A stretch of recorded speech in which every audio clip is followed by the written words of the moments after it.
এই এই প্রজন্ম কিন্তু শরিয়া বুঝে, এই প্রজন্ম দাওয়াত বুঝে, সিরাত বুঝে, জিহাদ বুঝে। এই প্রজন্ম দেখে নিয়েছে যে কোন পথে হাঁটলে পশ্চিমারা নাকানি চুবানি খায়, এটাই প্রজন্ম দেখে নিয়েছে। তো এখন যদি সব তাওহীদপন্থীকে মিটায় ফেলেন, তবুও জেনারেশন দাঁড়াবে ইনশাআল্লাহ। ওই মাঠে সাদ বিন রবি রাদিয়াল্লাহু আনহু ছিলেন, একদম শেষ নিঃশ্বাস যাচ্ছে তার অবস্থা। আমাদের নবীজি বললেন, সাদ বিন রবিকে খুঁজে বের করো, সে আমার প্রিয় ভাজন, তাকে খুঁজে বের করো। খুঁজতে গিয়ে দেখা গেল যে তিনি এইরকম একটা হালত, ৬০-৭০টা আঘাতের চিহ্ন নিয়ে প্রায় যান যাচ্ছে অবস্থা।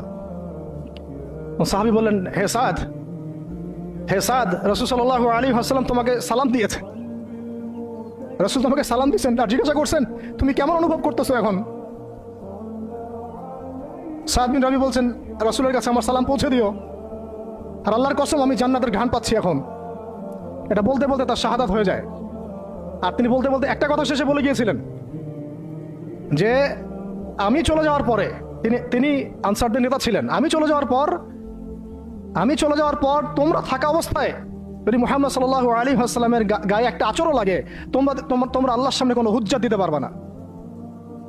আমি চলে যাওয়ার পরে যদি মুহাম্মদ সাল্লাল্লাহু আলাইহি ওয়াসাল্লামের গায়ে একটা আঁচড়ও লাগে, তোমরা আল্লাহর সামনে কোনো হুজ্জাত দিতে পারবে না।